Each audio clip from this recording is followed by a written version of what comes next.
मेरा देवर अंधा था, मगर पति का चहीता भाई होने की वजह से मैं उसके सारे काम करती, कभी कपड़े बदलती, कभी पास बैठकर उसकी सारी बातें सुनती।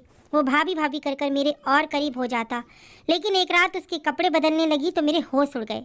जब उस रात देवर मैं शादी होकर अपने ससुराल आई तो रिश्तेदार औरतों ने मुझे सहन में बिठा दिया। मेरे सामने ही चारपाई पर मेरा छोटा देवर बैठा टुकुर टुकुर मुझे देख रहा था और मुस्कुरा भी रहा था। सरसरी सी नज़र मेरी उस पर पड़ी। मुझे ये बात बहुत बुरी लगी कि वो लगातार मुझे ही क्यों देखे जा रहा है। इस वक्त वो 17 साल का था, अच्छा प्यारा सा लड़का था, लेकिन ऐसी हरकत 20 मिनट तक अलग किस्म की औरतें मेरे पास आती रहीं और मुझे मिठाई खिलाती रहीं, लेकिन मेरा देवर ना तो उठकर मेरे पास आया ना मुझे कोई बात की। बस सामने बैठकर एकटक मुझे देखे जा रहा था। 2-4 बार मेरी उस पर नज़र पड़ी तो मैंने उसे खुद को देखते हुए पाया। मैंने दिल में ये सोचा कि बहुत ही बेशरम लड़का है। बड़ी भाभी तो माँ और बड़ी बहन जैसी होती है, उसे जरा शर्म नहीं। ये कैसे सबके सामने बस मुझे ही ताके जा रहा है। अब मैं माथे पर बल डाले उसे घूरने लगी थी, लेकिन अजीब पागल था, बस मुझे ही देखे जा रहा था और मुस्कुराए जा रहा था।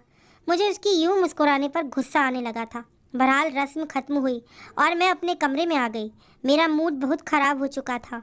इस पर अमन भी मेरे कमरे में देर से आए तो मैं बिल्कुल उदासी ही बैठी थी। वो मेरे पास आकर बैठे तो मैंने उन्हें गुस्से से देखा था। मुझे यूं उदास देखकर कहने लगे, क्या बात है पायल? फिर वो समझे कि शायद वो काफ़ी देर से कमरे में नहीं आए हैं, इसीलिए मैं नाराज़ हूँ। कहने लगे, मेरे दोस्त आज मेरा पीछा नहीं छोड़ रहे थे। तुम तो जानती हो ऐसे मौके पर दोस्तों की मजाकें आसमान पर होती हैं। बहरहाल फिर अमन की तारीफ सुनकर मेरा मूड खुश हो गया था। मैंने देवर की बात को अपने पति के सामने दोहराया नहीं था कि क्या सोचेंगे। आते ही मेरे भाई के बारे में ऐसी बातें शुरू कर दी हैं। मेरा पति अमन का एक ही भाई था, समीर। माँ बाप ना होते उस वक्त घर में मैं, मेरा पति और मेरा देवर समीर था। सुबह जब मेरी आँख खुली तो अमन कहने लगे, आज का नाश्ता मैं बाजार से ही लाया हूँ, लेकिन देखो मेरे घर पर कोई औरत नहीं है, इसीलिए आज के मेहमानों नवाजी तो मैंने निभा दी है, लेकिन कल से सब कुछ तुम्हें ही संभालना पड़ेगा। ये बात मैं पहले से ही जानती थी, इसीलिए मैंने कोई भी ऐतराज़ नहीं किया। जैसे ही मैं नाश्ता करने के लिए बाहर आई तो नाश्ते की टेबल पर मेरा देवर बैठा था। मैं उसके सामने बैठ गई। उसने मुझसे बात की, मुझे देखकर मुस्कुराने लगा। जब अमन टेबल के पास आए तो मैं बजाय समीर के पास बैठने के उसकी प्लेट में चने डाले और रोटी तोड़कर अपने हाथ से खिलाने लगे। यह देखकर मुझे बड़ी हैरत हुई थी और इससे ज़्यादा हैरत मुझे यह हुई कि समीर अब भी सामने बैठा मुझे ही देखे जा रहा था। उसे तो अपने भाई का भी लिहाज ना था और गुस्सा मुझे अमन पर भी आने लगा कि वो तो इसे रोक सकते थे। और फिर यह भी मुझे अजीब लग रहा था कि अमन इसे खुद क्यों खाना खिला रहे हैं। वो 17 साल का लड़का था, क्या खुद नहीं खा सकता था? मैंने कहा, अमन समीर खुद भी खा सकता है, आप अपना नाश्ता करें। मेरी बात सुनकर वो कहने लगे, पायल समीर अंधा है, देख नहीं सकता है। ये सुना था कि मेरा निवाला हाथ में ही रह गया। मैं बड़ी हैरत से उसे देखने लगी। अच्छा खासा खूबसूरत लड़का था। इसकी आंखें भी ग्रे कलर की थी, बेहद खूबसूरत थी। मुझे न जाने क्यों बड़ा ही दुख और अफसोस हुआ था कि इसकी आंखों में ये कमी थी कि वो देख नहीं सकता था, और कल से मैं ना जाने दिल में इसे कितना बुरा भला कह चुकी थी। अमन के चेहरे पर उदासी थी। अमन कहने लगे कि समीर बचपन से ही अंधा है, देख नहीं सकता। इसका बहुत इलाज करवाने की कोशिश की, लेकिन डॉक्टर कहते हैं कि ऑपरेशन से भी कोई फ़ायदा नहीं है। अमन कहने लगे, इसके सारे काम मैं करता हूँ, लेकिन अब ये तुम्हारी जिम्मेदारी है। तुम इसे अपना छोटा भाई समझकर इसके सारे काम किया करो। मैंने कहा, ठीक है, लेकिन मुझे बेहद अफसोस हुआ यह सुनकर कि समीर अंधा है। समीर देखने में कितना खूबसूरत और हसीन था, क्या ही कोई और होता, काश ये देख भी सकता। मेरी बात पर समीर की आंखों में से आंसू छलके थे। कहने लगा, भाभी मेरी बड़ी ख्वाहिश थी कि मैं आपको देखूं, लेकिन देखिए मेरी बदकिस्मती, मेरी एक ही भाभी है और मैं इसे देख भी नहीं सकता। कुछ देर पहले जो मेरे दिल में समीर के लिए नफरत के जज्बात थे वो अब हमदर्दी में बदल चुके थे, लेकिन मेरे होश इस वक्त उड़े जब अमन ने अपनी ड्यूटी ज्वाइन की। जब वो अपने काम पर जाने लगे तो मुझसे कहने लगे कि समीर को खाना भी तुम अपने हाथ से खिलाओगी और कपड़े भी तुम ही पहनाओगी। खाने का तो सुनकर ठीक था, लेकिन कपड़े, यह सुनकर तो मेरा दिमाग थोड़ा सा चकरा आया था। मैंने कहा, अमन यह गलत बात है, सही नहीं है, मैं कैसे इसके कपड़े बदलवा सकती हूँ? कहने लगे कि इसे छोटे भाइयों की तरह समझो, इसे प्यार दो, अब मैं ऑफिस के काम संभालूं या इसे संभालूं, बहरहाल तुम खुद मैनेज कर लेना। यह कहकर वो चले गए। मैं बेहद परेशान थी। अभी यह सोच रही थी कि क्या करूं क्या नहीं, जब मुझे समीर के कमरे से पुकारने की आवाज़ आई। वो भाभी भाभी पुकार रहा था। मैं उसके कमरे में गई तो वो पैंट और बनियान पहने खड़ा था। कहने लगा, भाभी ये शर्ट मुझे पकड़ा देना। जाने भाई ने कहाँ रख दी है। पूरे बेड पर हाथ मार मार के देख चुका हूँ, लेकिन समझ ही नहीं आ रही कहाँ है। उसकी शर्ट बेड के किनारे पर लटकी हुई थी। मैंने वो शर्ट उसे पकड़ा दी। उसने शर्ट पहन तो ली, लेकिन बटन वो आड़े टेढ़े बंद कर रहा था। मजबूरन मुझे ही आगे बढ़ना पड़ा। मैंने कहा, तुम छोड़ो, मैं तुम्हें बटन बंद करके दे देती हूँ। मैंने उसकी शर्ट के बटन बंद किए तो वो खुश हो गया। कहने लगा, मेरे बाल भी बना दो भाभी। मैंने ड्रेसिंग टेबल से कंघा निकाला और उसके बाल भी बना दिए। फिर कहने लगा, मुझे अपना हाथ दो। मैंने कहा, क्यों? कहने लगा, दो तो। मैंने डरते डरते उसे अपना हाथ पकड़ाया था। यह सोच रही थी कि वो क्यों मेरा हाथ पकड़ना चाहता है। उसने मेरे हाथ को अपने दोनों हाथों में लिया था। कहने लगा, आपका बहुत बहुत शुक्रिया। यह कहकर मेरा हाथ छोड़ दिया और कहने लगा, भाभी आपको देख तो नहीं सकता, लेकिन महसूस तो कर सकता हूँ। इसीलिए आपका हाथ पकड़कर महसूस करना चाहता था कि भाभी कैसी होती हैं। मुझे तो माँ की मोहब्बत भी नसीब ना हुई। बस बहुत छोटा था जब मेरी माँ का देहांत हो गया, और बाप भी 2 साल पहले ही मर गए। जब तक मेरे बाबा जिंदा थे तो वही मुझे संभालते थे, लेकिन उसके बाद सारी जिम्मेदारी अमन भाई पर आ गई। और शादी के बाद आपने भी कुछ दिन अच्छे नहीं गुजारे कि मेरा बोझ आप पर पड़ गया। वो बड़ा उदास सा होकर यह सब कह रहा था। मैंने कहा, तुम किसी पर भी बोझ नहीं हो, और मुझ पर तो बिल्कुल भी नहीं। मेरी बात पर वो मुस्कुराने लगा। कहने लगा, आप बहुत अच्छी हैं, मेरा इतना ख्याल रखती हैं। लेकिन जैसे जैसे वक्त गुजरता गया, मेरे देवर समीर की हरकतें कुछ अजीब सी होने लगी थी। वो मुझसे बहुत ज़्यादा खुले मिजाज का होने लगा था। अब तो मुझे खुद पुकार के कहता, भाभी मुझे शर्ट पहना दो, मुझे बटन सही से बंद नहीं होते। कभी कहता कि तौलिए से मेरे बाल साफ कर दीजिए। यह काम तो वो खुद भी कर सकता था। मुझे तो लगा था कि बस एक देवर है और एक पति, मुझे तो घर में कोई काम ही नहीं होगा। लेकिन मैं तो इस समीर की वजह से घनचक्कर सी बनकर रह गई थी। कभी किचन में बर्तन धो रही होती तो वो भाभी भाभी चिल्लाने लगता। मैं भागी दौड़ी उसके कमरे में जाती तो वो हंसने लगता। हाथ में मोबाइल पकड़ा होता। कहने लगता, मेरे साथ बैठकर ये गाना तो सुनो जरा, कितना अच्छा है। वो देख तो नहीं सकता था, लेकिन सुन सकता था। इसीलिए मोबाइल पर कहानी और गाने सुनना उसका शौक था। मैं कहती, तुम सुन रहे हो तो खामोशी से सुनते रहो। अब मुझे ये बताओ कि मैं बर्तन धोऊं या खाना बनाऊं, या फिर मैं तुम्हारे साथ बैठकर ये गाने और कहानी सुनूं। मैंने बड़े प्यार से उसे डांटा था और एहसास भी दिलाया था कि मुझ पर बहुत ज़्यादा जिम्मेदारियां हैं। वो मेरी बात सुनकर हंसने लगा। कहने लगा, मेरे पास बैठो और मेरे साथ ये गाने सुनो, आपकी तबीयत भी खुश हो जाएगी। काम का क्या है, छोड़ो काम को, काम भी कभी ख़त्म हुए हैं।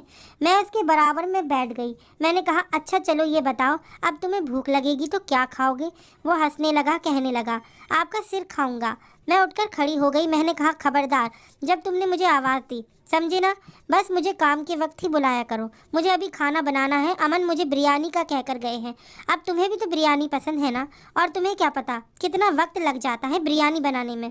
ऊपर से इतनी गर्मी है कि किचन में खड़ा नहीं हुआ जा रहा है। यह कहकर मैं बाहर चली गई। 3-4 घंटे लग गए थे मुझे किचन में काम करते हुए। मैंने बिरयानी बनाई, मैं बिल्कुल थक चुकी थी।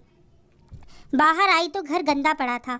घर की सफाई की, फिर सोचा कि समीर का कमरा भी लगे हाथ साफ कर दूं। लेकिन जैसे ही मैं समीर के कमरे में दाखिल हुई, वो चीज़ों को टटोल टटोल कर अपना कमरा खुद साफ कर रहा था। उसके हाथ में एक कपड़ा था जिससे वो फर्नीचर साफ कर रहा था। यह देखकर मैं मुस्कुराने लगी। मैंने कहा, तुम यह क्या कर रहे हो?